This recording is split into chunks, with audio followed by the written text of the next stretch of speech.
Welcome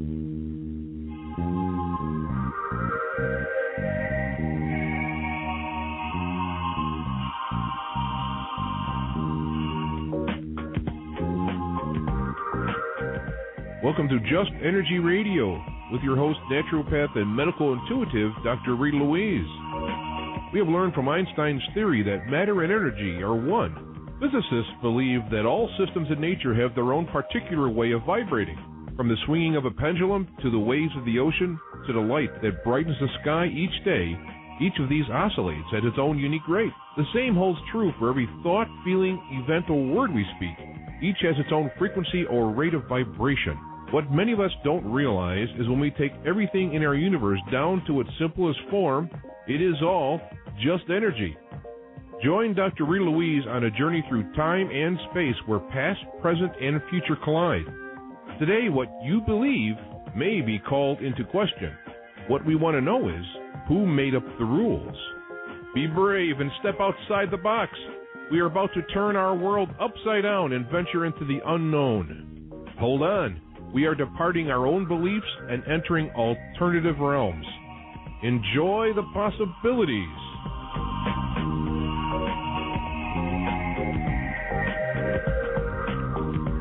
Hello and welcome to Just Energy Radio. I'm your host, Dr. Rita Louise, and thank you all for tuning into the show today. So today we're going to be talking about ghosts, oh wait, and more ghosts. Oh yeah, and poltergeists. Yeah, all of that. All that kind of ghosty stuff today. And to do that, we're going to be speaking with Pete Haviland, the founder of Lone Star Spirits and now a newly published author, which we're going to find out all about his new book. But before we bring Pete on, just let me remind you, Just Energy Radio is brought to you by SoulHealer.com, where you can find out about all the wonderful things that I do and offer, and you can get information about getting a medical intuition evaluation, a psychic reading, energy work. You can also find tons of articles and products in my book, everything. It has everything. It's a one-stop shop to Dr. Rita Louise. It's also brought to you by the Institute of Applied Energetics. That's AppliedEnergeticsInstitute.com. And please do stop by the Just Energy Radio website and sign up for our weekly newsletter. The website is www.justenergyradio.com, and it has over 4 years, almost 5 years worth of archives on the site. And Just Energy Radio is also simulcasted by Shark Radio Network. That's sharkradionetwork.com, where you can also hear this wonderful programming live.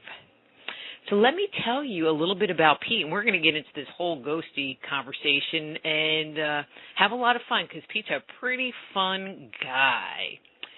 Pete Haviland has been investigating the paranormal for over 20 years in Houston, Texas, and the surrounding cities of Texas. He and his team, Lone Star Spirits, have been documented in many books, newspapers, and local national radio and television shows. Pete has worked on many projects with his fellow colleagues over the years in support of television projects and research on cases. His writings have appeared in books such as Ghosts in the Graveyards, The World's Most Haunted Places, and Ghost Hunters of the South. So please welcome to Just Energy Radio, Pete Haviland. Hey, Pete, how's it going? I'm doing great. How are you doing, Doc? I am doing wonderful. It is just so nice to hear your voice and have you on the show. I think the last time you were on was like 3 years ago before a big conference we were both doing, and now you're back. Yeah, I believe that was with Jerry Pippin? It was of JerryPippin.com. Yes, it was. He's not even on, and we're still plugging him. That's right. Well, I can see this is going to be a fun 2 hours. Yeah, that's always good stuff. So I definitely want to talk to you about the new book. But before we go there, how did you get into this whole ghost hunting business in the first place?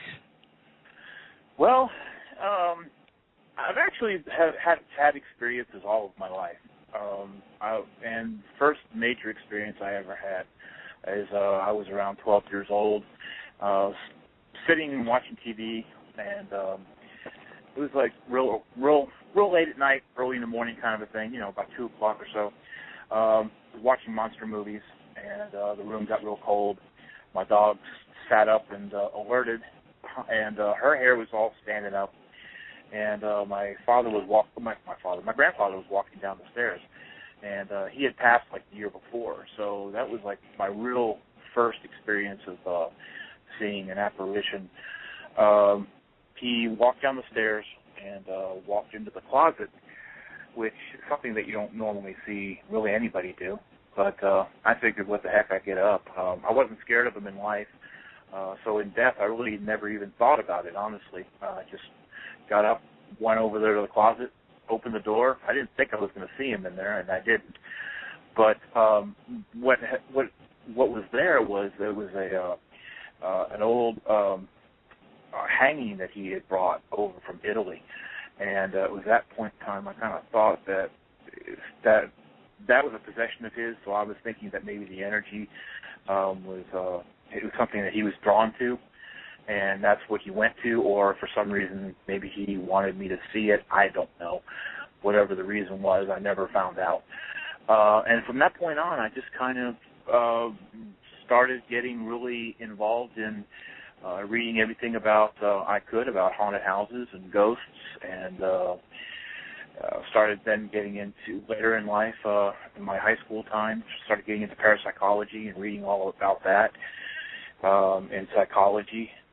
Later on into college, did the same thing, and just kind of evolved into getting into hypnotherapy, because I figured that, what we were experiencing might have been a mental thing, and I had gotten to become into a hypnotherapist, and which is what I do now, and have kind of through research and client work felt and have seen that sometimes we create our own hauntings, and that's kind of where I am right now. That's what would get into, recurrent spontaneous psychokinesis and poltergeist activity and stuff like that. Ooh, and that's one of the things we're going to be talking about. And not dating you or anything, but, back in the day, parapsychology was just really coming into its own. I mean, people obviously have been seeing ghosts for millennia, but the study of ghosts really, as far as my recollection, is really didn't start until the 70s. From a scientific kind of basis. That's not really true. Or a school basis. Okay. Well, there's like 150 years worth of research and study that has been done in the field of parapsychology, and if matter of fact, you can Google it and look up different things, different cases, and believe that there's a parapsychology. Forgive me for not remembering the actual name, but if you look up Dr. Andrew Nichols, I think he is the founder and lead of the Parapsychology Institute. But he's got a lot of he and Dr. Pamela Heath have a lot of stuff on their sites in regards to a lot of the cases and the cases and stuff like that in the field of parapsychology that I usually go to and draw from, and found that there's a lot of stuff that even written in the late 1800s, early 1900s on the study. It became more television based and more prevalent to that in the 70s and some of the older shows. I think that's when people started becoming more aware that there was actually a study. But it's been around a long time. The Sixth Sense with Gary Collins. He was a parapsychology instructor at a college, Gary Rhodes. That's what got me into this business in the first place too. So very familiar. It sounds like the whole study really kind of got tied to the spirituality movement, which was in the late 1800s. And, now that you mentioned that, it does make a lot of sense where they were doing a lot of seances and medium work was really becoming popular in the more mainstream area. Well, that's when I believe the Society of Psychical Research in England kind of formed to start looking at the whole avenue of spiritualism, and that's even when Houdini used to go in and bust fraudulent mediums all the time, because at that time spiritualism was becoming a real big business, and people started having seances in their homes and created a lot of started taking advantage of a lot of folks monetarily and stuff like that. So they started kind of policing it in a way, and that's really when the study started happening. I mean, even with the Rhines started the Rhine Center, and they started really getting into what the mind does, and started studying mediums and telepathy with Zener cards. I think they even invented the Zener cards to look at senders and receivers and stuff like that. I never heard that term. What's a Zener card? A Zener card, that's a set of cards that has, I can't even remember all the symbols, but like one's a symbol of the star, one's like the wavy lines. Oh, the wavy like lines, and the box, those would be, the whole concept of that is that you would have a sender that would look at the card to somebody that claimed to be mediumistic or like a receiver, and they would chart their percentage of what they got right with that. And they even sometimes they did that. Sometimes they did it behind a like a blind study, that they would put them down so the medium couldn't see them, and they would have to see what it was, and they would do that. And I think something like that is what Edgar Mitchell did on Apollo 13. He pulled some cards or did something, and he was sending thought transmission back to receivers on Earth. Yes, I heard that. I hadn't read it, but I heard that happening. What was the outcome? Do you have any idea? I don't remember, but people can listen to the archive where we interviewed him, and he discussed that whole thing and find out the answer. He is in the archive, justenergyradio.com. So you're going to have me on this whole jerrypippin.com. I'm just going to be blah, blah, blah.com all afternoon. Parapsychology.org is the Parapsychology Foundation. And they've got some really good, they've got a really good library and stuff. That's what I was trying to think of. And you can get some really good information on that. I do have one follow-up question on your opening comment about how you got interested in ghosts in the first place. Did your grandfather only ever show up one time? That was the first time he showed up. The second time he showed up was during some family issues, and he actually spoke to me and told me everything was going to be okay. And they were. So, that was really the only other time that I had seen him, and the second time that I had seen him, the first time I heard him. The presence is in my house, or my parents' house, all the time. You can just feel him. Sometimes you can smell bay rum, and that's what he used to use. It's not that's really. I don't know if it's readily available, but it's not something that I don't think people have in their houses a lot now. But you could smell it. That's what he used to use. So I know he's still around. Cool. I'm thoroughly convinced the family still sticks around. Well, I think so too. My belief is that they die, they go wherever. Unless they get earthbound, which is possible, and then they come to visit and hang out and visit.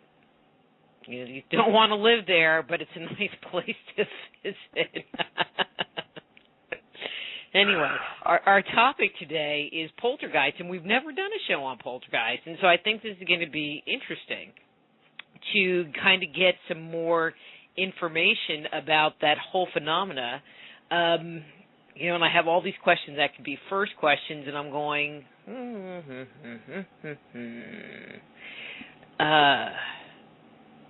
well, let's start here. Okay, so there's, you know, the movie Poltergeist. You know, Carol Ann, her fingers on the TV set going, they're here. You know, and then everything starts flying around in her room, and she gets sucked into the closet. I mean, it's pretty dramatic. Is there any reality to, I mean, could something that intense actually happen, or is that just all TV makeup stuff?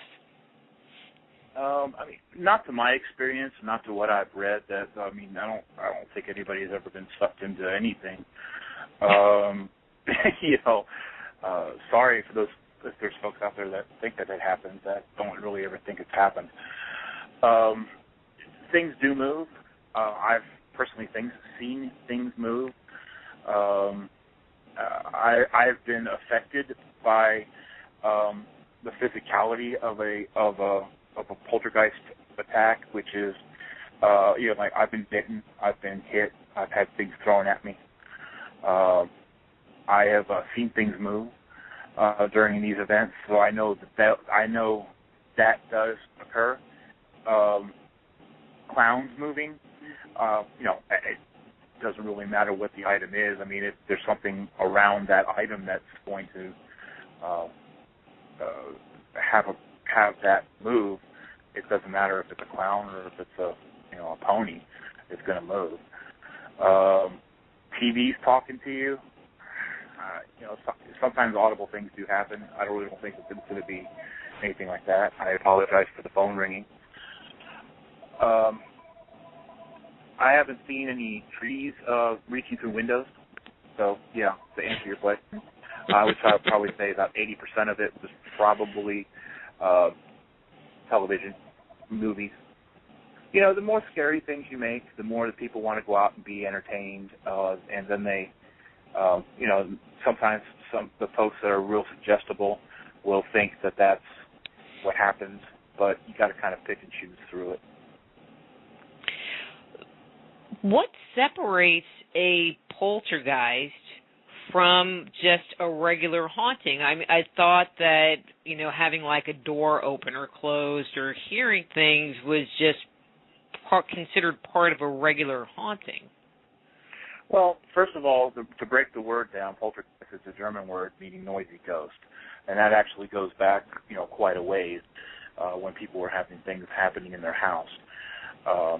That it had been coined that, you know, obviously from Germany, and so people kind of assumed that that's what ghosts were, or that's what they called them.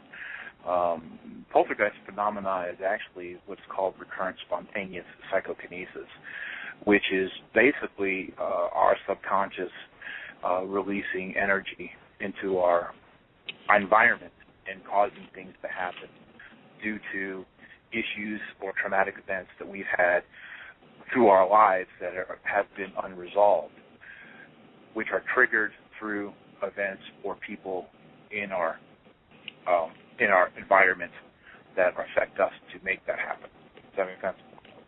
Mm-hmm. So like we're doing it to ourselves, or somebody's doing it? That's not a ghosty person? Is that really what you're saying? You know, well, for the most part, we create a lot of our own stuff through recurrent spontaneous psychokinesis. There are intelligent hauntings. I mean, you know, where you have either the survival of the conscious mind in an area, or spirits or ghosts that are, well, it's spirits. Ghosts are more of a residual thing, but spirits are the people that are the dead folks in an area. Then you have the residual hauntings, which are kind of like like a tape recording or a video recorder that I call place memory, which that's what it is called, place memory. that is an event or and any kind of event, high emotional event, traumatic event, something of that nature that has been absorbed into the environment, and then our psychic selves tune into that and they see that event during special times. I call it special times. It's because it's not always there, but it's sometimes there, and that's what's usually played back to you through your psychic self, and it's always the same thing, whatever that event was. If it's a sound of something moving up from the stairs, it's usually always that sound. If it's a ghost of something there, it's usually always in that same area. If it's a smell, it could be anything that's been absorbed into that area. And again, I apologize for that. You're popular. No, actually, our time has elapsed on the do not call list, and we just put ourselves back onto it. So we're in that period of going back of being put back onto that list. So it's the telemarketers. How fun. Yes. Yeah. Or not. Incidentally, telemarketers don't like it when you ask for their home numbers to call them back because they don't want to be bothered at home. I found that out. Okay, so everybody do that now. Yes. Ask for their home number. They don't give it to you, so they don't want to be bothered at home. So I usually tell them, well, why are you bothering me at home? They don't even want to give you their names. I mean, No, they don't. I mean, I do feel kind of sorry for those people because I can't even imagine that they get a kind response on the other side of the line. So why would you take a job doing that? Yeah, you have to. It's one of those things that baffle me. Yeah, I think you really have to like abuse to have that job. That and bill collecting, like. Yeah. Like, no, don't want to do it. Anyway, now I'm totally off track. Okay. And so when you're saying that, well, we were talking about residual hauntings. One of the things I like to joke about is that, it's not necessarily traumatic energy that gets recorded. It can be excited energy or emotional energy, like happy energy, as long as it's an intense energy. Correct. Doesn't have to be nasty. And I joke around, so everybody listening, sometimes you can go into a house and do an investigation, and there's like all this sex energy everywhere. Just giving you a heads up. Might want to keep it on the down low a little bit. It's true. I've even heard people getting EVPs of sexual sounds in places. So yeah, you can leave your mark in ways that you don't even think you are. Oh, that had such a visual. Okay. Sorry about that. But let me ask this question. I mean, that brings up an interesting topic. So you just sort of like this plethora of information for me today. Can you get EVPs from a residual haunting? Yeah, you can. Yeah, if it's strong enough, sure. I was just always under the belief, right, wrong, or indifferent. I don't like EVPs; they're kind of creepy to me. That they really only showed up during an active haunting. I never even considered that they would be there and available during a residual activity. Well, I mean, I've heard EVPs of locks being actuated. I've heard doors being slammed. So that's got to be something residual. I mean, why? It's definitely not intelligent unless unless the spirit that's communicating it to you is giving you clues. But usually, it's usually something vocal that they're going to give to you if they're going to communicate to you like that. Right. Good point. Through my experience. Good point. Okay, so I'm still a little bit confused as to what makes a poltergeist be considered a poltergeist versus a haunting where the door is opening or closing or a chair is kind of moving across the floor kind of thing? Well, the difference is that if you've got an intelligent haunting, it's reacting towards you. Like if you walk in and you see Aunt Sally looking at you, and you wave your hand, and she waves your hand back at you. You speak to her, and she gives some type of a response. And the next time you see her, you wave to her. She might wave back to you, but she does something completely different. I mean, that's not residual because it's giving some type of a reaction towards you. If you're there and if you're speaking openly to something and you're asking for a response and you get a door to slam, that's something intelligent. If you're there and you just hear a door, if you just see a door close and there's no kind of communication there at all, I would first look at that as something residual, as far as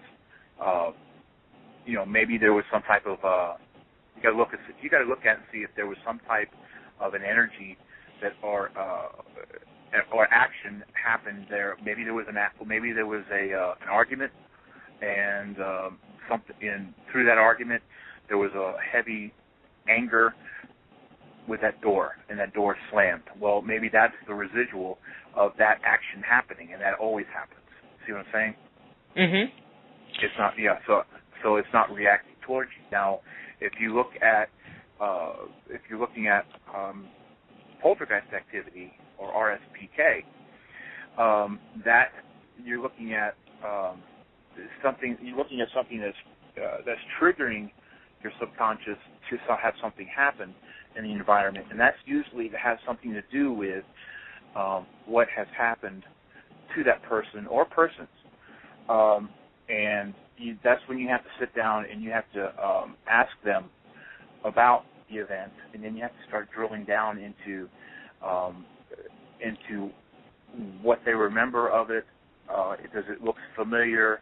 And then you start getting into a lot of just question and answer to see if there's something that might be causing that.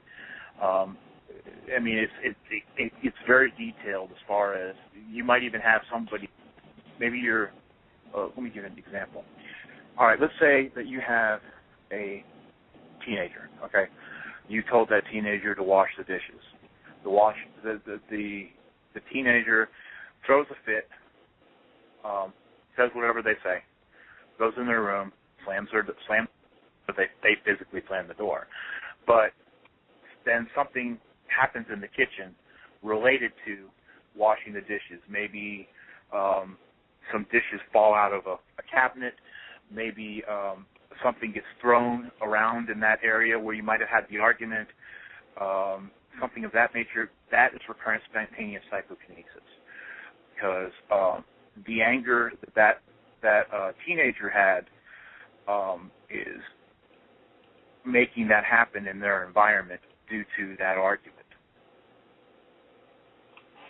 And I say teenager because of all of the hormonal activity and all of the changes that they're going through. Sometimes that happens more often with a teenager, poltergeist activity. But through my client work and my studies and stuff, that also happens too when you have like survivors of rape, abuse, things that are really traumatic, have traumatic events like that. These are some of the people that sometimes are the ones that create, sometimes of the bites or the scratchings on themselves due to whatever might be triggering that on them, and it's usually those are usually because of what might have happened to them, and they might be manifesting those areas because that might have been what had happened to them, or sometimes they even do that as far as punishing themselves, and it's a way that they think that they're punishing themselves. It's all really kind of weird. And I know it sounds kind of strange, and there might be some people out there who might be thinking, oh, well, crap. But if you really delve into how the psychology of a person works, it actually makes a lot of sense. Hey, Pete, we need to take a quick break, and let's Sure. go into that psychology part a little bit when we come back, because I think that it's really interesting, and I don't think anyone's ever looked at that or dealt with it before. Sure. So, okay. I'm Dr. Rita Louise. We're here talking to Pete Haviland. His webpage is LoneStarSpirits.org, and we'll be back after these words from our sponsors.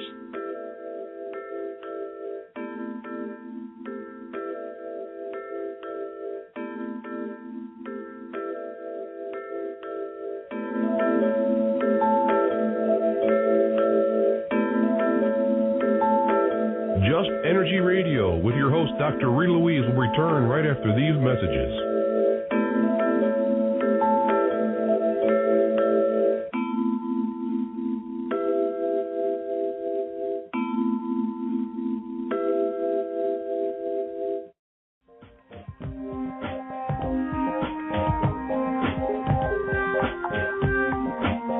And now back to Just Energy Radio with Dr. Rita Louise.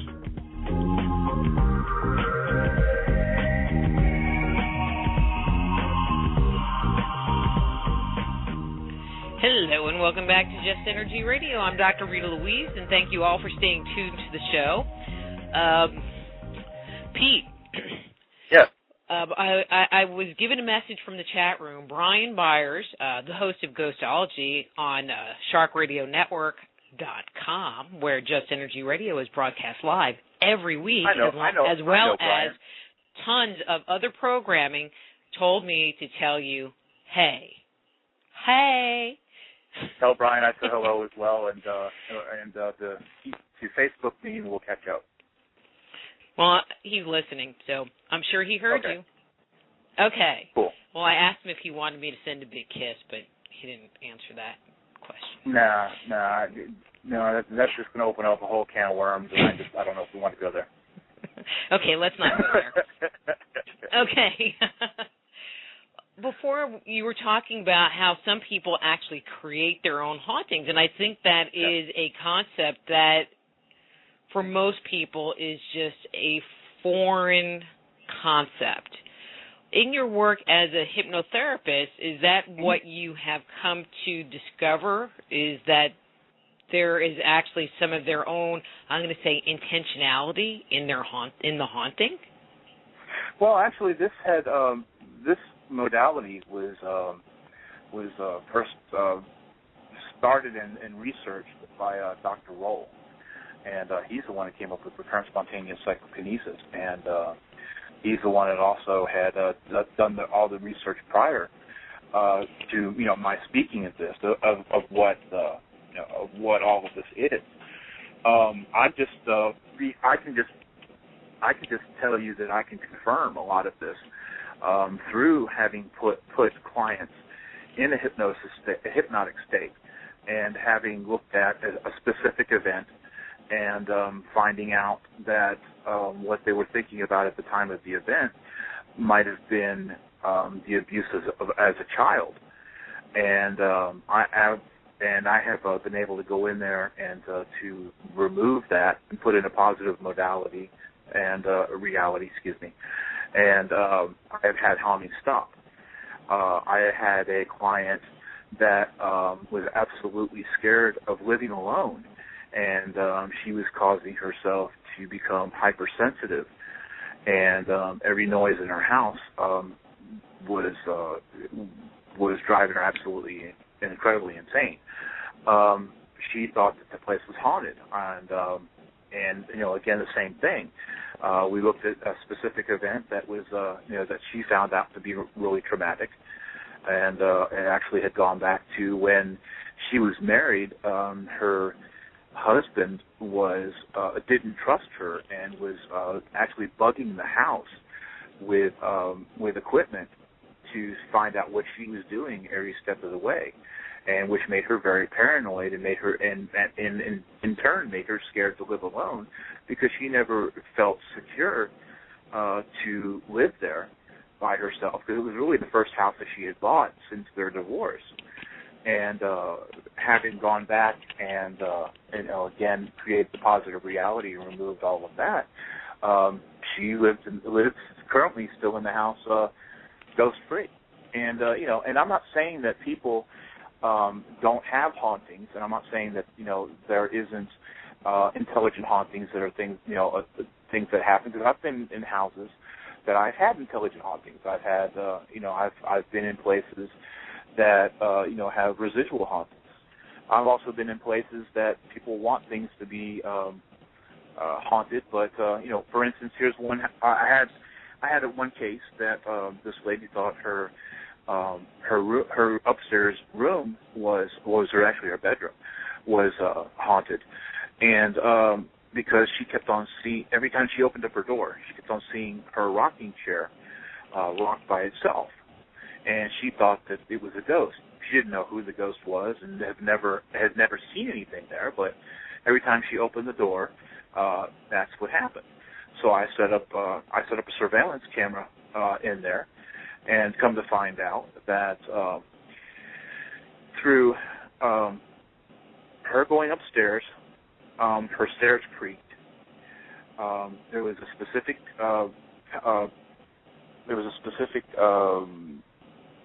she had wood floors, so it was a plank that was loose at the foot of the door, and that plank actually went to just before the rocking chair. And I also found out through the video camera that she had a cat that was always been sitting in that chair. So every time she came up the stairs would creak.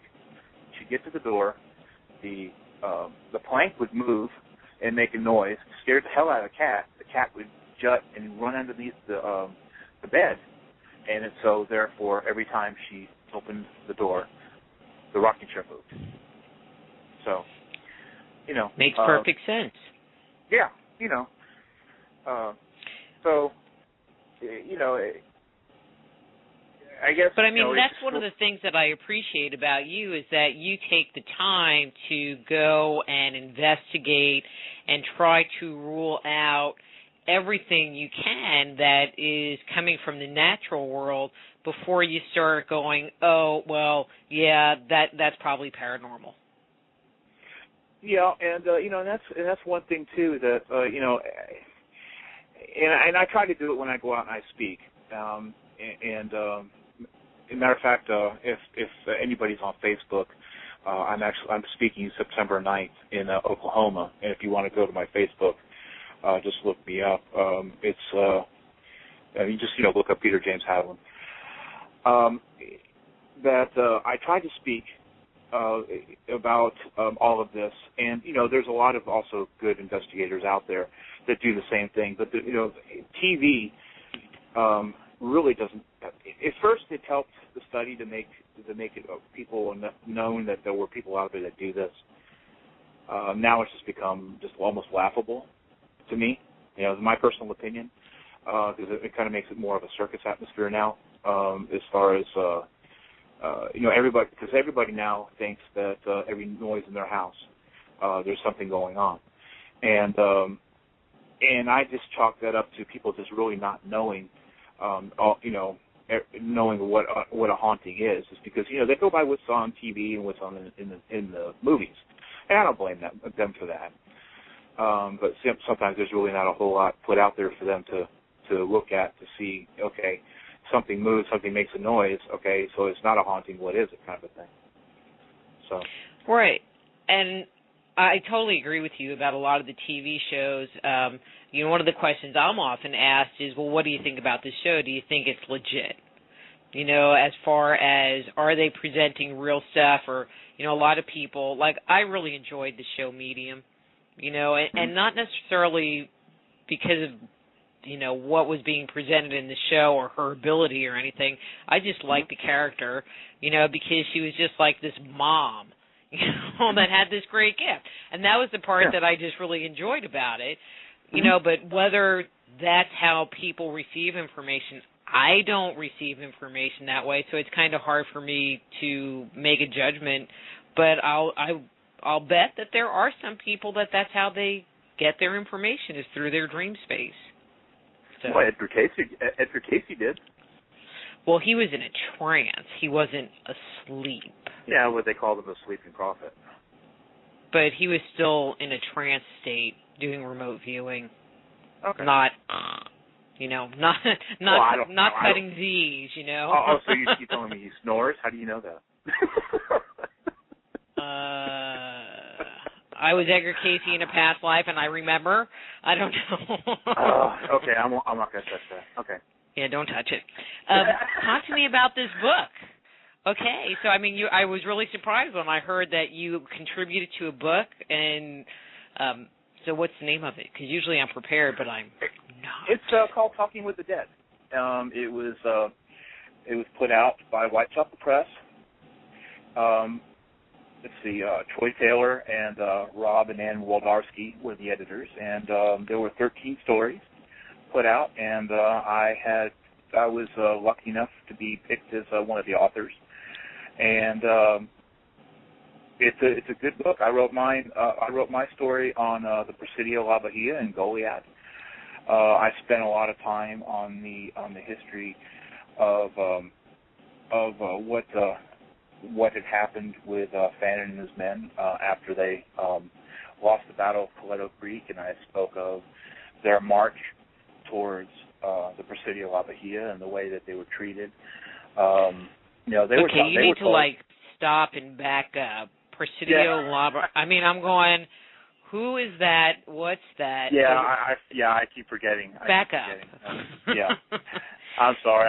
Sometimes I just get stuck on just running my mouth, and that's what I do. This was during the battle for Texas's freedom from Mexico, and one of the of course you had the battle for the Alamo, and then you had Fannin and his men that were actually trying to make their way towards the Alamo to try to add to the troops over there. And they actually couldn't. They didn't make it. They were surrounded and were captured by Fannin and his men at Coleto Creek. They thought that by surrendering that they would get better treatment, and they were actually treated pretty badly. Even the wounded were made to march long hours. And a lot of them were bound by leather wrappings and things like that. So as they sweat and it dried, it would bind their flesh. They were told that they were going to be kept there, but they were also told when they got there that they were going to be released to go home. That didn't happen. They were all basically assassinated, killed, however you want to say it, by Fannin and his men, because he wanted to make a point to anybody that was rising up against Mexico that they weren't going to tolerate that. And of course, this was the order was given by Santa Anna to have them killed, and they marched them out. And they were told the whole time that they were being marched out to be released, and then they turned and fired on them. The ones that were left at the Presidio, those were the ones that were the sick and infirmed. They were marched out to the middle of the what they call the quadrangle, which is basically the middle of the fort, and they were fired upon too, and a lot of them were left there to die. The ones that weren't killed by the fire, they were left there to die from their wounds, and they didn't even bury them. They just left them to rot. And yeah, I mean, I go into there's a lot. I mean, it goes into a lot of depth about all of that, especially talking about the Angel of Goliad. She was one of the Mexican nurses there that was trying to fight to try to help them. through all of that. Fannin himself was made to watch his men being executed. And when it came his time, he asked to be killed as a gentleman and, a bullet through the heart, and asked for his watch to be sent to his wife. And he was shot in the head. They stole his watch. So in that location where this whole mutiny, massacre occurred? Massacre. Yeah, the massacre. I'm going to assume that there's been activity. Well, and Newton War. I mean, because you wrote about it, so that would be like A plus B I'm getting kind to of thing. tell you the history of the historian of the place, Newton Warseka. He keeps the place open. You can actually go there and rent what is called the priest's quarters, and that rental of the priest's quarters allows you to roam around in the quadrangle overnight. You have the whole fort to yourself. Outside of what of course they lock it up. But, I mean, you have the priest's quarters, and you can walk the quadrangle. And yes, we have had a lot of experiences over there. I've experienced smells of rotting flesh. We've had sounds of footsteps behind us when they weren't there. I caught on EVP the distinct sound of cowboy boots or boots in one of the areas that it was locked. I mean, the place was locked up when I set all that stuff up, so there was no way of anybody getting in there. People have seen a spectral monk that walks the place, and historically, before that was even a Mexican fort, you had some Franciscan monks that were there. There was, I think, about 4 or 5. I can't remember the exact number, but they actually became sick, and they started dying off from an illness. I can't remember what the illness was either, but part of what they did is they would walk the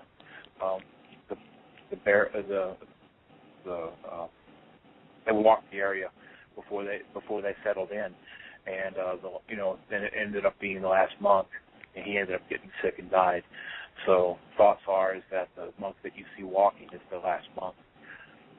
Walk the area, checking for anything before he's settled in.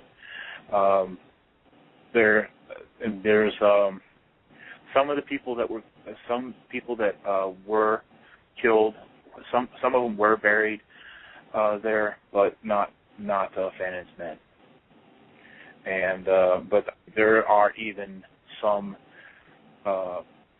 graves that are even underneath the priest's quarters. I mean, there's a grave right underneath the bed in the priest's quarters. I don't remember who that is at the moment because I don't have my notes in front of me. But yeah, you're actually sleeping on top of a body. No comment on that one. Is this a residual haunting? Is there an active presence there? Or is there poltergeist activity going on there? I honestly think that a lot of it is residual. When my team, when we first got it together, one of the places that we went to was there first, and that night we went there. I mean, we heard horses' hooves, and there was at one point in time something banging on the door in one of the bedrooms on the outside, like people were trying to get in. We went outside, looked out the windows. I mean, there was nobody there to do that. I'm sure that there was, I'm sure that there could have been a natural cause for it. And at that point in time, we were too wigged out to look for it. But what we did find, is that there was no person out there doing that. So, was it part of the haunting? I couldn't tell you. But the horse hoof sounds, those were unmistakable. And, so, and I did I think Tom, my VP, at one point captured an energy mass coming out from underneath the bed on camera and moving around by itself and moving back underneath of it. Now, I'm not saying that is anything to do with the body that's under there. What I am saying is, though, he did catch an energy mass on camera. What would something like that look like? It looked like a glowing orb. You know, a lot of people see these, what look like soap orbs, but this was had mass to it. Big, small. I mean, how do you tell the difference between like a real orb, and a dust particle? I mean, that seems to be the ongoing big orb question. Whether orbs are real, whether they're dust particles, or if it can be a combination of the two. Well, I'm not a real big orbophile myself. I look at every one of them as a case-by-case basis because, 99% of the time it's going to be some type of reflective property that the camera's capturing, either through the flash or even maybe an internal, something internal to the camera. But what I do look at though is I look for mass and I look for the form. I look for something spherical, that's there. Something that is something that it's something that you just really can't argue. A lot of the orb shots that people get, walking out in graveyards and stuff, in homes, real dusty homes and stuff. That is something either reflective and that was kicked up, or that is dust, and it's usually something that's flat. It doesn't have a mass to it. It doesn't have a shape to it. But usually something that's there that you can see that it's got a solid form to it.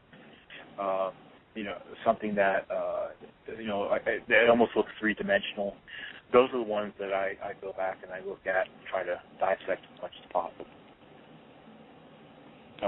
Cool.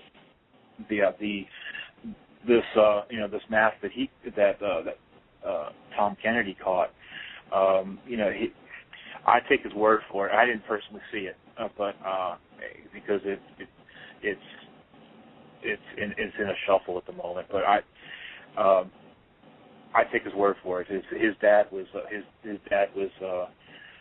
in television, knew a lot about television cameras. Tom's been around it all his life, and he's really the first one that will holler BS on any orb shot. But when he tells me that he saw this and it made him go, what the hell was that?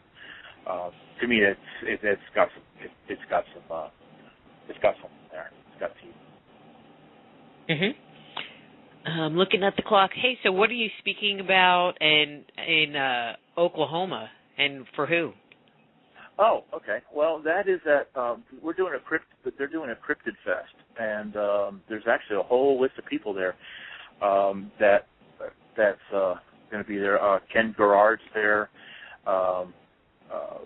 It's going to be one of the speakers.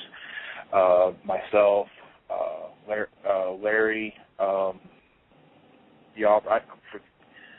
Flaxman. Yeah, Larry Flaxman. Yeah, Larry Flaxman will be there. He co-authored with the book, 1111? With, he has Marie a bunch. Jones. Him and Marie Jones have like millions of books. Their newest one is Trinity. Okay, I wasn't even aware of Trinity. Nick Redfern's going to be there. Man, everybody I know, I'm not even invited. What's with that? Well, why don't you come on up? It's only in Oklahoma. Maybe I'll have to. And when is that scheduled for? Where in Oklahoma and when? Where in Oklahoma and when? I don't have it in front of me at the moment, but if you could give it to them at the end of your show, that'd be great. Right. Is it on the Lone Star Spirit site? No, it's on my Facebook. Okay. On my Facebook. Well, maybe you can Facebook it to me so that I can give it to them at the end of the show. Okay. Sounds great. So, I think it's September 9th. September 9th is in Oklahoma. Here it is. I got the information right here. I'll tell you. Thank God for laptops, you know? Mhm. It's at McGee Creek.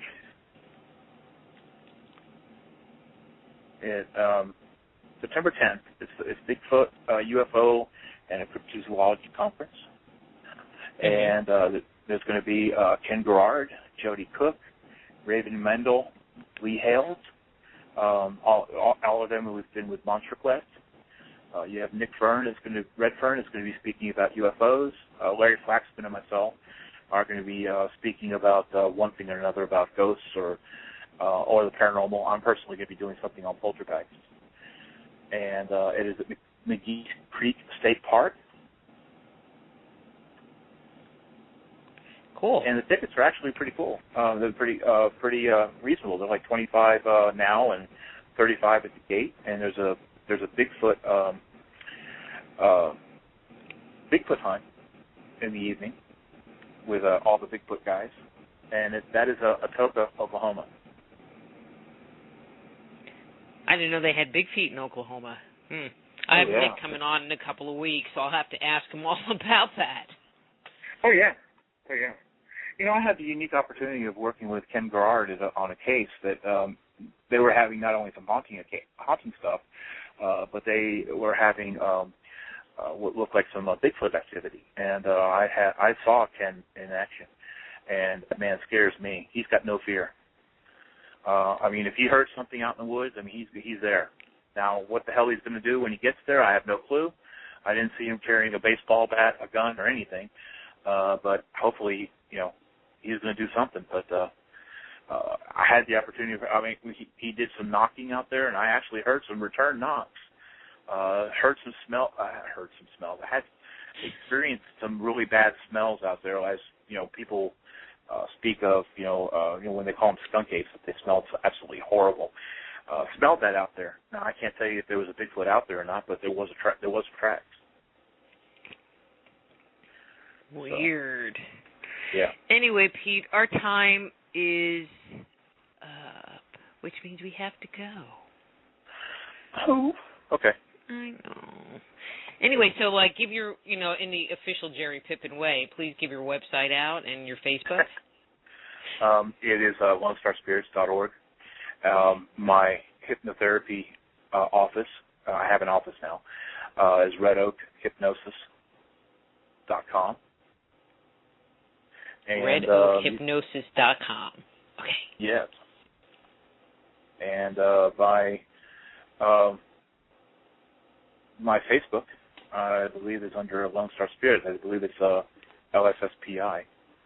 But you can always look me up, Peter James Haviland, ACCH. That's my hypnotherapy designation.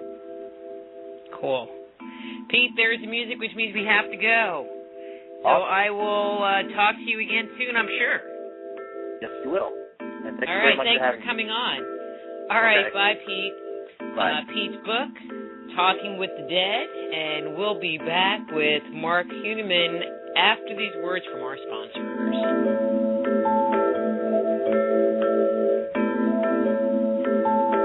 Just Energy Radio with your host, Dr. Rita Louise, will return right after these messages.